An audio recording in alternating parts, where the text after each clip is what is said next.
పథకాన్ని మహిళ పేరు మీద ఇచ్చి ఆ ఇంట్లో మహిళ గౌరవాన్ని పెంచడమే కాకుండా మగవాడికి సమానంగా అర్హత కూడా కల్పించారు.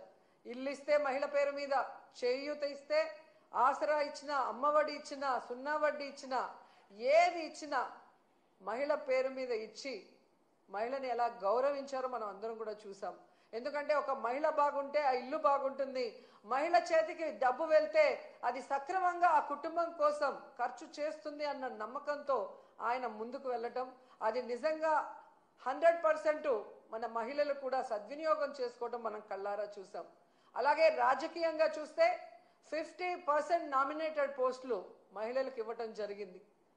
ఈరోజు ఎంతో మంది మహిళలు జడ్పీ చైర్మన్లుగా, మేయర్లుగా, మున్సిపల్ చైర్మన్లుగా, ఎంపీపీలుగా, జడ్పీటీసీలుగా ఇంతమంది బయటకు వచ్చి మహిళల కోసం పోరాడుతూ మహిళలకి రావాల్సిన అన్నీ కూడా జగనన్న ప్రభుత్వంలో ముఖ్యంగా అన్న ఇచ్చిన ప్రతి పథకాన్ని మహిళకి చేరవేసిన ఘనత మహిళకి దక్కిందంటే అది ఒక్క జగనన్న వల్లే.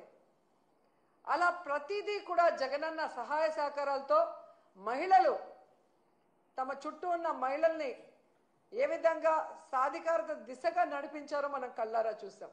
అలాంటి మహిళలకి ఈరోజు తమకు ఒక సమస్య వచ్చినా, ప్రభుత్వం తమకు మోసం చేసినా ఎక్కడికి వెళ్ళి చెప్పుకోవాలి, ఏం చెప్పుకోవాలో కూడా తెలియని పరిస్థితికి భయభ్రాంతుల్ని గురి చేశారు. ఎవరైనా కూటమి ప్రభుత్వం చేసిన తప్పుల్ని, మోసాల్ని ఎత్తి చూపిస్తే ఇమీడియట్ గా వాళ్ళ మీద ఫేక్ కేసులు పెట్టి ఏ విధంగా పోలీసు వ్యవస్థని ఉపయోగించుకొని మహిళల్ని జైల్లో పెట్టిస్తున్నారు, నాయకుల్ని జైల్లో పెట్టిస్తున్నారో మనం కళ్ళారా చూస్తున్నాం. అండ్ మహిళకి కావాల్సిన భద్రత కోసం జగన్మోహన్ రెడ్డి గారు ఎన్నో దిశ యాప్ కానీ, దిశ పోలీస్ స్టేషన్లు కానీ, మహిళా పోలీసుల్ని రిక్రూట్ చేయటం కానీ ఎంత పెద్ద మనసుతో చేసి ఆడవాళ్ళని కాపాడుకున్నారో మనం కళ్ళారా చూసాం. కానీ అదే కూటమి ప్రభుత్వం అధికారంలోకి వచ్చాక దిశ యాప్ని కానీ, దిశ పోలీస్ స్టేషన్లు కానీ, మహిళా భద్రతకు సంబంధించిన ప్రతి దాన్ని ఎలా నిర్వీర్యం చేశారో మనం కళ్ళారా చూసాం.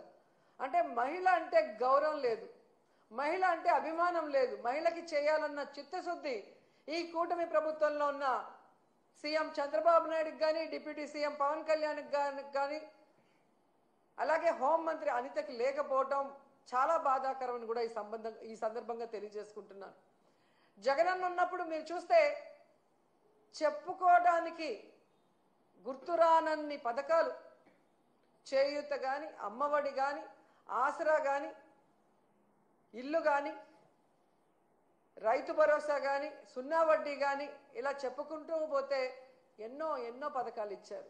కానీ చంద్రబాబు నాయుడు వచ్చిన తర్వాత ఆయన ఇస్తున్న పథకాలు ఏంటి అంటే చంద్రన్న పగ, చంద్రన్న దగ, చంద్రన్న నిత్యావసర వస్తువుల ధరల బగబగ, అలాగే జగనన్న మోసం, చంద్రన్న మోసం, చంద్రన్న తల్లికి పంగనామం, అలాగే చంద్రన్న నిరుద్యోగులకు వెన్నుపోటు, ఇలాంటి పథకాలు తప్ప చంద్రబాబు నాయుడు చెప్పిన ఒక పథకాన్నైనా ఈరోజు ప్రజలకు ఇచ్చారని నేను అడుగుతున్నా.